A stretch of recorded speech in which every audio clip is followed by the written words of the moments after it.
tonight. Very special evening. David Duchovny is here. With John McMurtry as well, from the SF Chronicle. So we're going to go ahead and get started. We're going to give them a chance to chat, do some readings, and then some Q&A with the audience. We'll take a small break after that just for a few minutes so everyone can kind of collect themselves, and then we will, and then, it's a caveat that has to be said.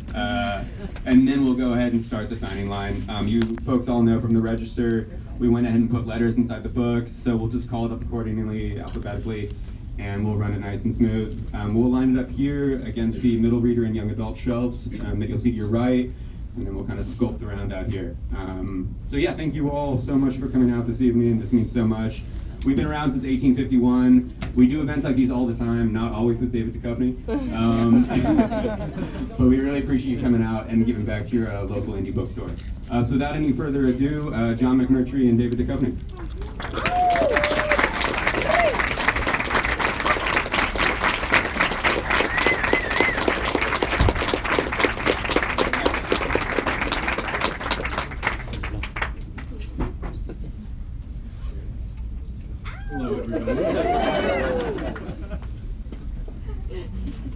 So do tell, BookSync is like this every night of the week, right? Oh yeah. Packed? Totally. Have you been able to? Yeah, we're getting our exercise here. Dead, Mike, dead. I'll pass it over. Maybe there's a button. So, especially, you could have all been, I think, across the bay. Yeah, there I am. There you go. Hi. Say hello. Hi. You could have all been across the bay, I think, at a U2 concert. So, Yeah, I heard about that. thanks for being here. We'll try to be as entertaining as Bono. How's that? Perhaps the edge. No pressure. Good thing that wasn't mine. It wasn't working. It's actually funny I hate you too. You No, didn't? he didn't.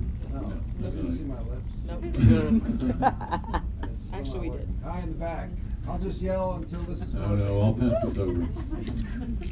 So, you all have copies of this fine novel, I trust? Yes. Good, good. This is a really funny and tender novel. I thought we'd start off with the title. We were just chatting a little bit about this because before, I grew up in Boston, but I'm of a certain age, but I had never heard of the Miss Subways before, dating to, what, 1941? Is that right? Yes. And as a native New Yorker, tell us a little bit about the... Well, as a kid, I rode the subway to go to high school, and you know, there were ads. There used to be ads in the subway all over, and there was this competition, like a beauty pageant competition for Miss Subways, which I would see every day and kind of not daydream. That's really distracting. Whatever that sound is. Can you put on like mute? Oh, it's you. So you know, I'd see these women in this local beauty pageant, and you know, it never really meant anything to me, but I guess it just stuck in my head. And when it came time to write this book, it just it became a kind of just a symbol of the woman in the book and her power being kind of underground, and then you know, it's kind of a story of a woman taking her power from beneath the ground or unseen and taking it into daylight. So it just all kind of made sense in that way, metaphorically anyway. This is Emer. That's Emer. And this is a non-working We got three of them. I'll shout. How's that? We got no turntables and 3 microphones. Now that's making us old. Presumably, oh, here we go again. What were we saying about Bono? Let's back up a little bit. So Emer, yes, and this is not Emer, by the way. This is the first. Did we say that? Did you say that? This is actually a woman named Mona Freeman, who was the first Miss Subways. And I didn't know this. I was just looking through a book on Miss Subway's pageant when I was writing it, and I just chose her face because she just seemed so kind of hopeful and mysterious at the same time. And it ended up that she is the first Miss Subways. in 1941, and Wow. she lived till 2014. Mm. So, Wow. yeah. And when I gave a reading at Barnes and Nobles in New York last week, there was a Miss Subways who came. Wow. Yeah, and she asked me to come to they get together, the former Miss Subways, and she asked me to come to a Miss Subways get together. Cute. And I don't know if we needed Subway. No, I don't know. But I said I would, so I hope I get to do that. Was there ever a Mr. Subway? I mean, we're in San Francisco, I suppose. Equal rights. Sure there will be. I hope so. It's David Duchovny. So Emer, the main character in this book, it's set in the present day. I have to say, I like to interrupt and throw things in, so this is really cramping my style. Can we get two microphones at some point that work? That The helps real me. New Yorkers. Yeah, me as well. Or we could sing a little duet here. Speaking of singing, there's no guitar here, I noticed. Yeah, okay. So there's no gig after the reading. You just put out an album, though, right? I did. I put out an album We'll just a skip couple to the months music. ago. Yeah, a couple months ago. Your second. Yeah. And Every third thought. and there's a small label with Berkeley School of Music. Yeah. Well, my band is. I think that they all went to Berkeley School of Music in Boston, and they knew each other there. And These are good musicians. That's a good school, right? yeah, they're really good musicians, and you know, because I'm not a good musician, so it's no, I'm not being modest. It's just no, I'm not lying. It's the truth. And no, I'll tell you the truth, and that is it. And so they helped me, they helped me be a lot better than I could be alone. We have two working microphones, kind of. Good night. Thank you for coming, and the after party with guitar. So, Khan is the other character in this novel, and the two of them, this is not the first time that both of them have appeared in fiction. You were inspired by Yeats, correct? Well, in the mid '80s, when I was at graduate school at Yale, and I was taken to see this play, a verse play called "The Only Jealousy of Emer." And I don't know if any of you have ever seen a verse play, but they're unwatchable. They're not plays, really. They're poems. So it's like watching a poem for 2 hours. So I wasn't that riveted, but I did get the story, and the story was about this King Cuchulainn and his queen Emer. And Cuchulainn has been in battle, and he's mistakenly, in kind of a frenzy of battle, he's mistakenly killed his own son, who's been fighting alongside him. And now he's gone to fight the ocean, basically killing himself. He's going to fight in the ocean against the waves until he drowns in his despair. And an Irish entity, spiritual entity named a seed, a bien seed, which is like banshee, we know it in English, comes to Emer and tells her the story. You know, your man is out there fighting the waves. He's going to die. You can save him if you renounce your love for him. He won't die. He will wake up tomorrow and never know that he ever knew you. Doesn't know he has children with you. He'll walk the earth until he dies, never knowing you again. And this struck me as romantic. Yeah. Irish romanticism. Well, yeah, it struck me as like a rom-com with balls of steel, which appeals to me. And Sid appears, of course, in this novel. He's probably the most colorful, my favorite character. He is a very profane guy, and he doesn't like to be confused with a leprechaun. And he's Irish, so he has all these great turns of phrases. Yeah. Insults people in a loving way. Yeah.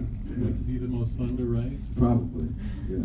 I mean, when you can say like the motherfucking dinklages, write things like that.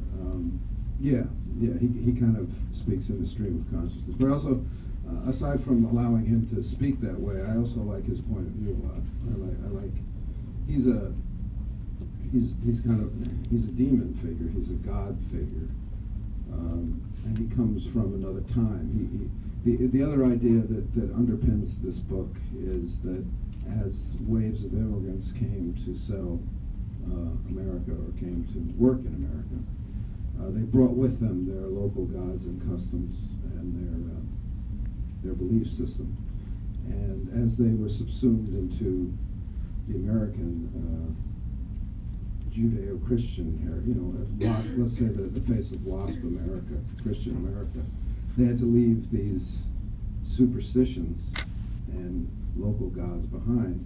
But in this book, those guys have remained alive. They're gods, so they live on, and yet they're bored and they're pissed off that they've been left behind. So they're, as a beyond seed, he's ready to fuck with people. Yeah. So it's not a political novel, but in a way it is. I mean, I don't want to give away anything as to what's written in the ending, but I think you were inspired by, shall we say, current events. Somewhat, This sure. Yeah. novel at the time of the election. Is that right? Yeah. Well, I think so. I mean, it's hard not to think about those things now. But it was really about. I guess it was all the stuff about the wall and keeping immigrants out that started me thinking about that, and that there are two visions of immigration in this book. The first one put forth by Emer's boyfriend, Khan Kukulin, in the first iteration. It's like three separate parallel stories going on here. Is more of the Trumpian, xenophobic, keep people out because they're ruining, what we have, which is the best system ever. And then Emer takes over that story, writes it herself by the end of it, and has a much more inclusive, much more competitive sense of let everybody in, let the best ideas come in, let the best people come in, and let them fight it out, and may the best people and the best ideas win.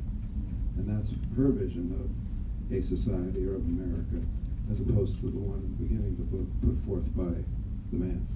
As a little aside, I was happy. I take the bus into the city every day, and I lifted my head consciously, looking at an ad to see what was above me. No Miss Subway's ad, of course, but and actually would make a great ad for the publishing house to do that. I was thinking later, but I did. You don't have a Subway in San Francisco, right? Earthquakes, you can't have. There's it. Muni and Miss Muni. Miss Muni doesn't sound. There's Barge. Mr. Oh, Started that's something. good. What I saw was a house ad, so-called. It was the transit system's own ad, which said thank you in many different languages for riding, essentially. So I thought that was super inclusive. Yes. Very telling of what the system is like, riding buses and subways and all this.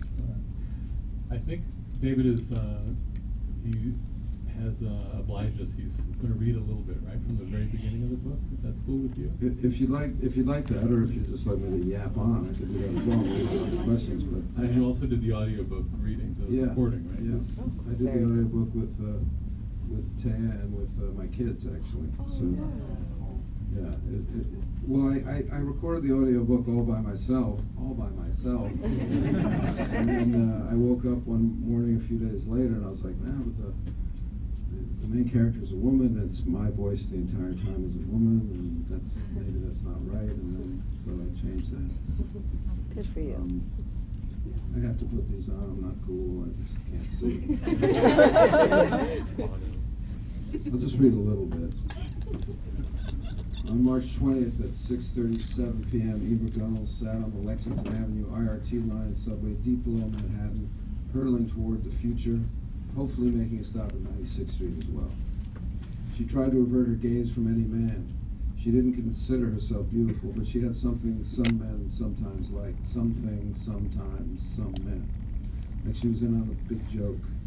Blue-green refraction in her eyes of some charismatic, universal, lighthearted melancholy. Like she saw things at a distance, a gently ironic remove. She dabbled in yoga. She could sometimes be found on a Stairmaster or a stationary bike. She was a New Yorker. Here in the simulated captivity of a subway car, it seemed that the male imperative to gaze unapologetically at the female was a creepy game of chicken. The man spreading, lip licking, eye fucking, exhausting. These were men who would never act this way up in the disinfecting light of the street, but down in the subway could find these same males reverted to a kind of primal, almost prison-like dominance testing behavior. It's like a big game reserve on the ground, she thought. Every day down here was like a new Stanford experiment. Thanks be to Jobs for the iPhone, which seduced a good number of the underworld travelers into a zombified and harmless solipsistic reverie. Though it also seemed to embolden others by adding a propulsive soundtrack to their passive ogling. It was as if they thought, like children, if they couldn't hear you, then you couldn't see them. She laughed lightly at the thought, as she just did. Making inadvertent eye contact with a pinstriped homunculus, one of my favorite words, across from her, who, taking this as a sign that Emer was into him, man spread his open lap over not one, not two, but almost 3 seats. This antisocial act of opening wide your legs to cover multiple seats, presumably to air out your impressive package, was a true urban media obsession for a couple months back in 2014 that had spawned its own word and a 6-day culture war. She felt a cold bead of sweat liberate itself from her right armpit and track down her ribs to a latitude even with her belly button. The Manafort-looking man-spreader in the pinstripe suit could be a Wall Streeter, possibly a top 1 or 10%er, arched his eyebrows and tilted his pelvis ever so slightly, subtly enough to maintain the wiggle room of plausible public deniability. He ran his tongue across his lips. Gross and cliched, double whammy. She involuntarily winced and made a gagging motion, as one might wave a cross in front of Dracula. You stop there. Dracula's always a good place to stop. Yes, thank you. Very well done.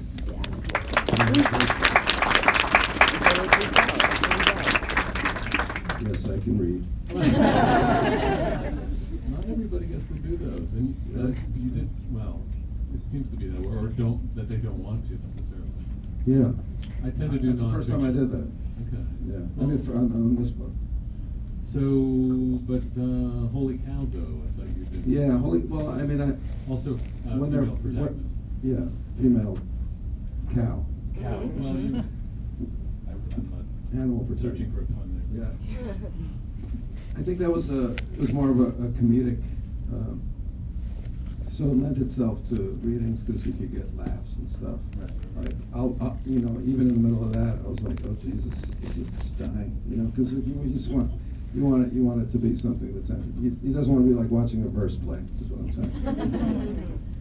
Someone in the audience is being inspired right now by the verse poetry here. Shall we talk about the president again? You're a New York guy. Someone who grew up there, lived there. You are aware of him in ways that others might not have been. Did your paths ever cross? No. I mean, I waved at him once at a talk show, just like. There's Trump. That almost counts as Trump. Yeah. Now, Son, you know, that's worth a cabinet position. there we go. You discovered that your mother and his mother They're both hailed from Scottish. Yes. Yeah. What's her reaction to that? She's still with us. Yeah, she is. Well, she's horrified. She's such a proud Scottish person. It's a difficult blow. And she'll get over it. When did she move? They still have Robbie Burns. It's okay. Got as well. Yeah. When did she move here? Does she My have mother? an accent? My mother doesn't really have an accent anymore. They moved. She moved here probably 50, 60 years ago. It's been a while.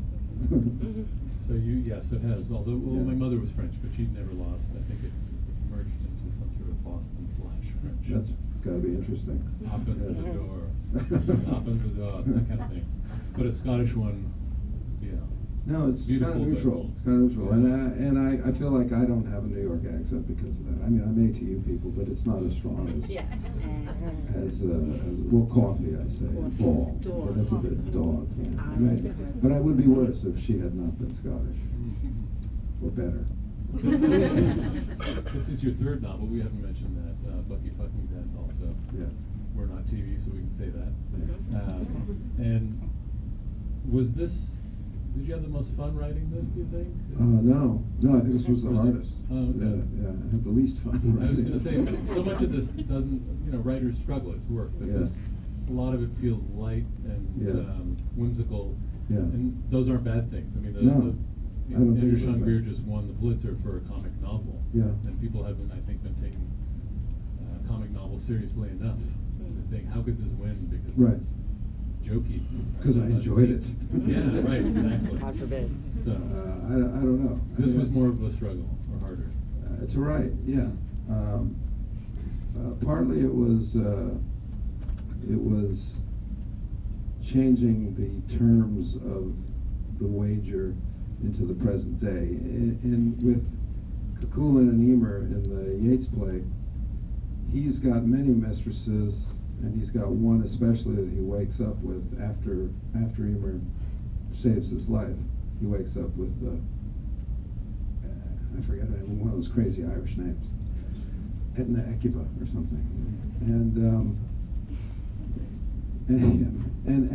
Emer's wish, as the Emer in the book, or the Emer in the verse play, is that he will tire of having these concubines and having these women, and then he'll come back to her for an old age with Emer. And I just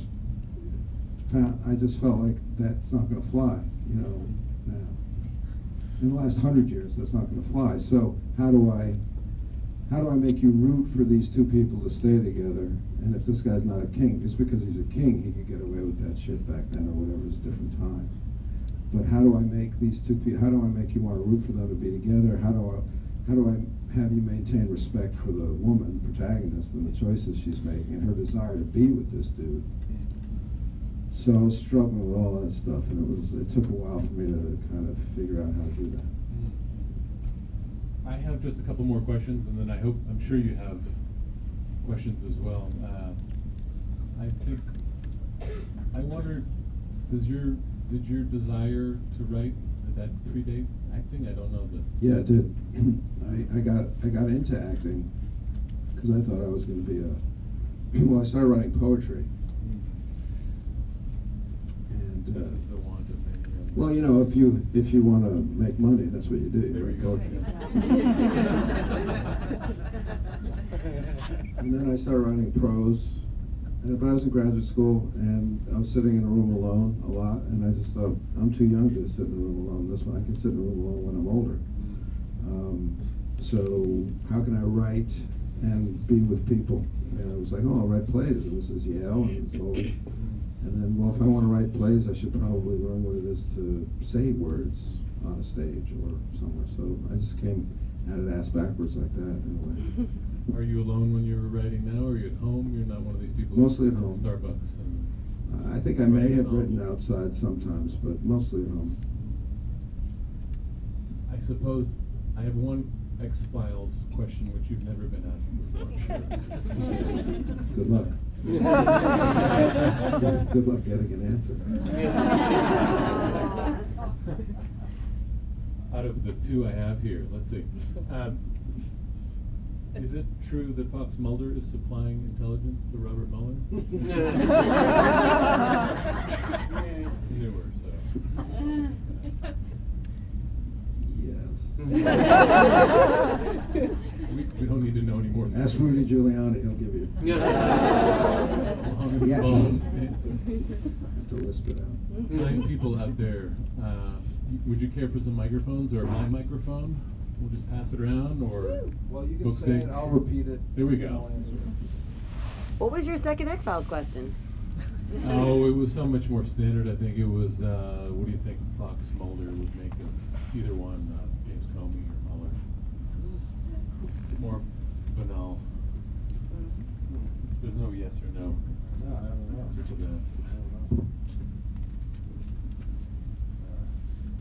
You can think on that while they. I don't know.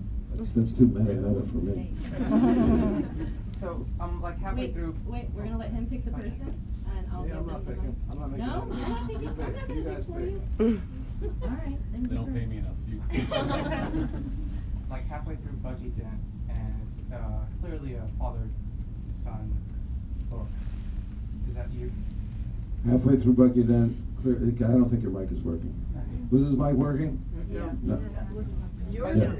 I don't mind it. So he's halfway through Bucky Dent. He's asking me. He says the father-son book. He's asking me if that's me, and it's not the kind of question I really answer, but I would say no. It's not. The father in that is nothing like my father, and so I would say very much not my family. But are you Bucky Dent? Is my question as a Red Sox fan to you. You're from Boston. Yeah. Remember that, age 13? You do remember, right? Killer of a game? Yeah, right, sure. Broke your heart. But you fucking Dent, that's Yeah. the descriptor. Yeah. We have other questions, I'm sure. Someone Use needs the to raise their camera. hand. Okay. Just speak really well into it. Hi, can you? Yeah. Okay. I was wondering what brought you back to literature after you've been performing for a while, and do you ever think you'll finish your PhD? What brought me back was just I had some time, and it was really a couple stories that I wanted to tell that were that I had executed in kind of like Holy Cow was an idea for an animated film that I'd had, and pitched it, got a certain amount of traction, but then didn't get made. There are still people trying to get it made. I just didn't think, Pixar was going to make a movie where a pig gets circumcised to convert to Judaism. But I could be wrong. I've been wrong before. So I wanted, but I had that story to tell, and I wanted to tell that story. And then Bucky fucking Dent was also a script that I'd written, and gotten close to making. I'm close to making it in August now again. So, independent films, which is where my heart lies as a filmmaker, come together, fall apart. It's a tough business that way. So I just wanted to tell those stories, and I thought if I can execute them as a novel, then I don't need somebody else's money to make that film. I don't need all the actors. I don't need everybody else that will make a film out of it. So I can just tell the story.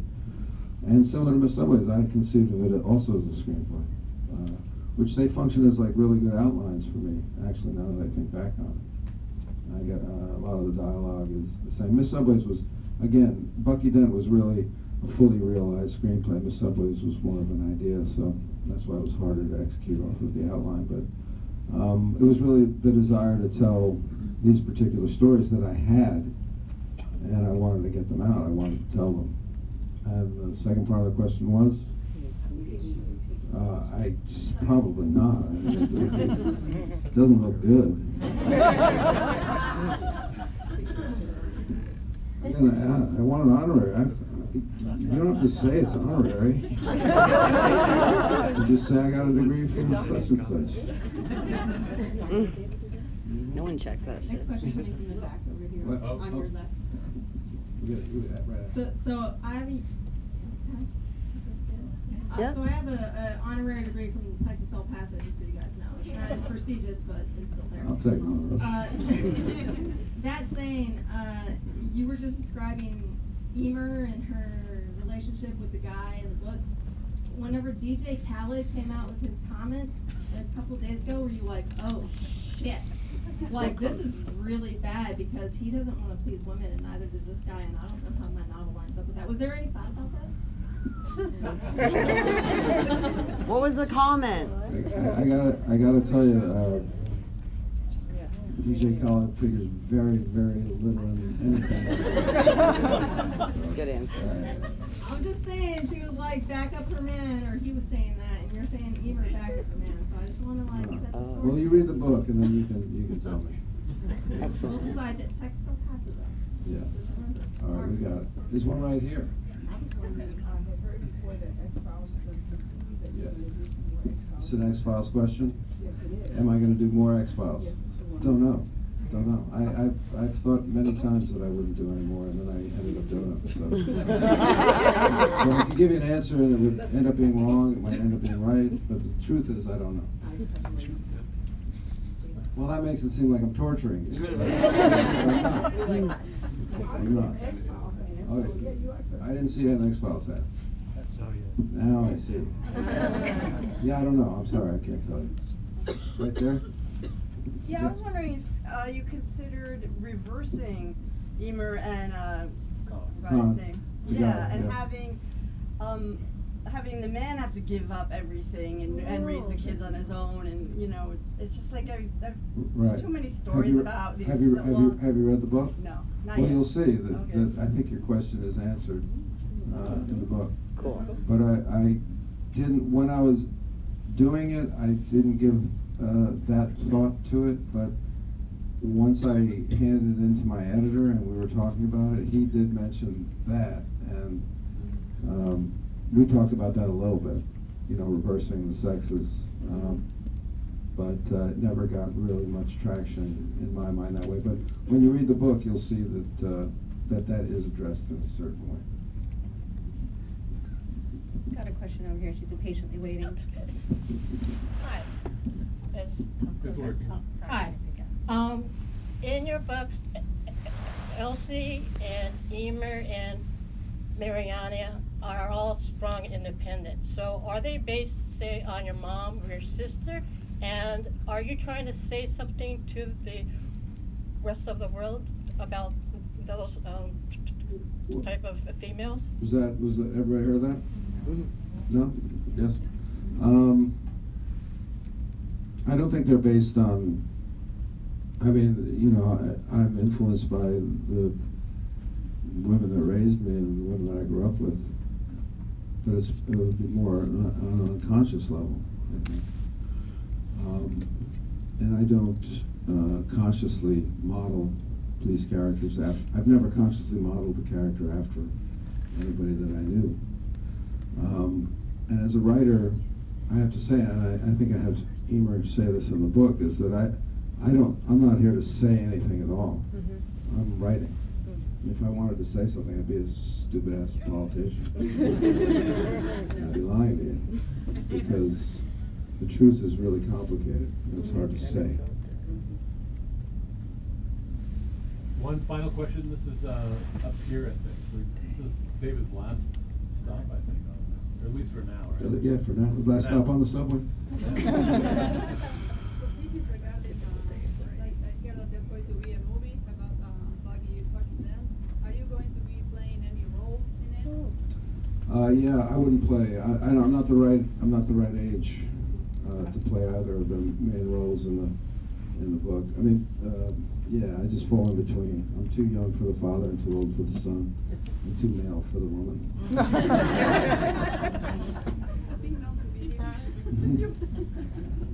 Yeah, over here. Yeah, go ahead. So, Is it 7? Is it 8? Oh, we're good. We can keep going. okay. Renaissance fan, thank you for sharing your heart and soul in your writing. Wondering if you would ever make a documentary and what subject it would be. Documentaries are interesting to me. I'd have to find the right subject. I think documentaries are really they're tantalizing. As you can tell, they have that veneer of truth to them. Like, you think that they're true, but obviously a documentary is a slanted point of view of a story. But they have that strength behind them. When I see a good documentary, it's like it must have been when painters first saw photographs, they were like, fuck.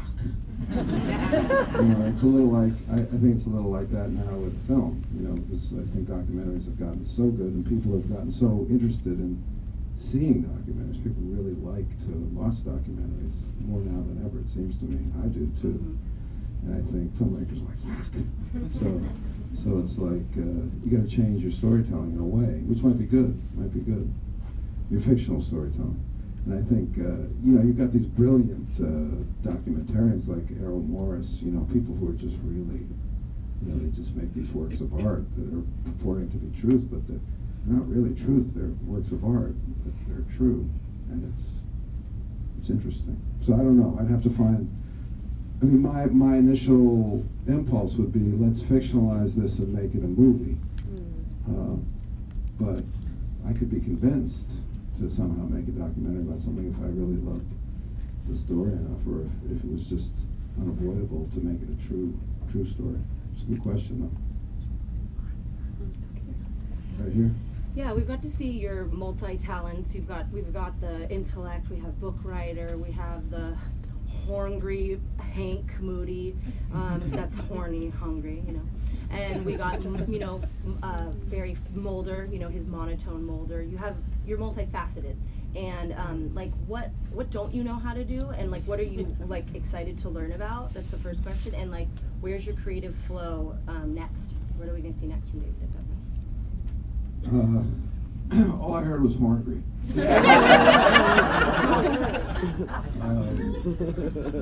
The rest was like a blur. What don't you? The question was like, what don't I? What? I have to repeat that.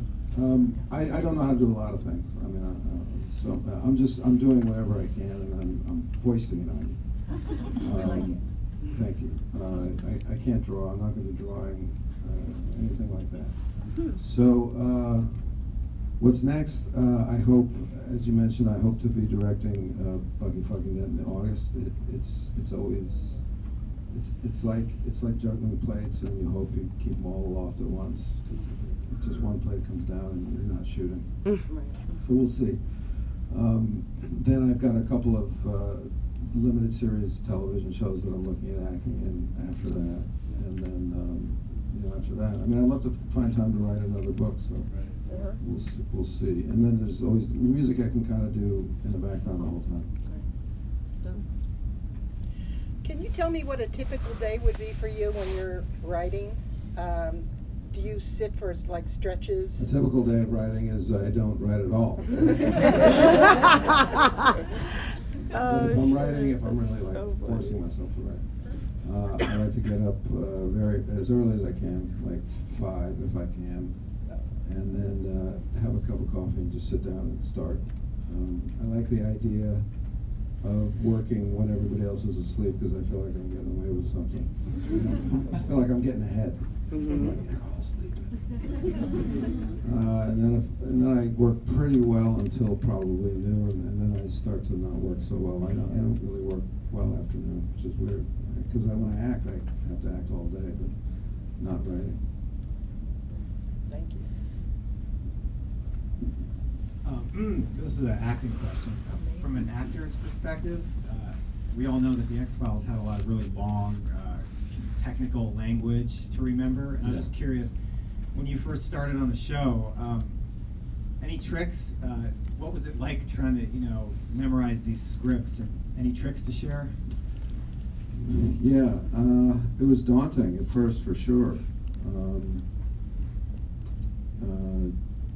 I guess my approach in the beginning was, if I say it as fast as I can, it'll sound like I know what I'm talking about. And then at some point I was like, maybe if I say it slower, it'll sound like I know what I'm talking about. And then it was like, I'm just going to say what I remember, and see what comes out. But yeah, there was definitely some tough moments, but I really do think it's muscular. Like, I just got better and better at that, and then it was just like almost like a party trick where I could say this crap, But I don't, I remember seeing Swimming to Cambodia. That's Spalding Gray, like great Spalding Gray piece, and he had to give like a speech about. He was playing, I think, a diplomat in the Vietnam War in that movie that he was in, and he had to say this like a lot of technical stuff that he had no personal connection to. That's always the problem. It's like you have no personal connection to that stuff.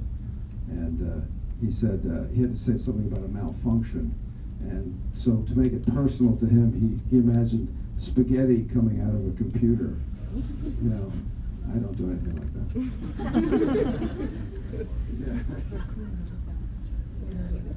Yes, sir. Oh, yeah, I just want to ask about Twin Peaks. I'd heard about David Lynch's audition or non-audition processes with other actors, so I was wondering what yours was like. It's a question about Twin Peaks and my audition process. You're asking me about something like that. Yeah, so long ago. But I remember. Okay. But the truth is that Mark Frost, who did the the original series. Are you a lot of Twin Peaks fans here? Yeah. Smart city. So Mark Frost was good friends with the actor James Spader, a terrific actor, and James had come up with this idea for a drug enforcement agent who, having gone undercover as a woman to do a drug buy, liked it and stayed dressing as a woman, an old friend of Tom McLaughlin's. And something happened and James got busy and couldn't do it, so they opened it up to any actor, I guess any actor, to audition.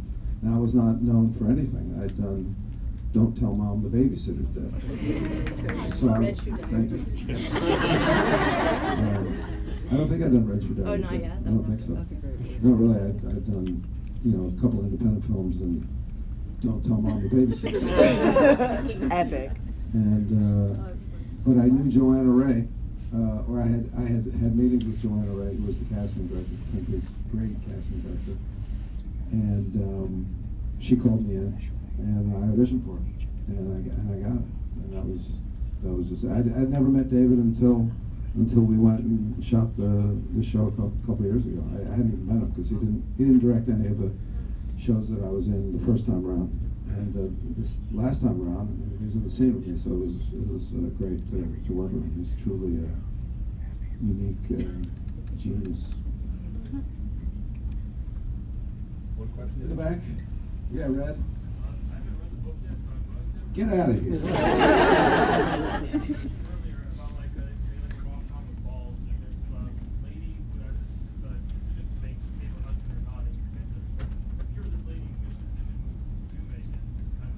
If I was the lady? Well, I think I'd probably make the decision she makes, I think most of us like to think of ourselves as people that rather than kill our love, they would let them live and not love us. But I suppose there are some out there that would make the opposite decision. No. Yeah, I don't know that. I don't know if I've ever met somebody who would make the other decision, but I think that makes it a more interesting wager. Yeah, it's a good question. One more question, I think. Okay, last one, On the for real side this there. time. Yeah. You all just figure out what you want to ask. Mine's about Twin Peaks. So Two Twin Peaks questions. Well, let's take one other question about the book. You can ask me that question when you come sign. Okay, who has a Anybody book question about the book? No, because you have a book question. Just yell it. You mentioned poetry at the beginning. Do you feel like you've been able to integrate poetry into some of your writing? Yeah, I mean, in this book, there's quotations from Emily Dickinson and W.B. Yeats. I think in Bucky Fucking Dent, I quoted Whitman and Blake. I'm always showing off what I know. So it's like, yes. I mean, and I feel like the way I write prose, I mean, I don't write like just, it's not Hemingway. It's like, I can get kind of poetic and get carried away with the way I write. So I write my prose is somewhat, I think, poetically inclined. I mean, to a fault maybe, but that's just my style. Well, thank you, David. I think you have about 500 books or so to sign. No.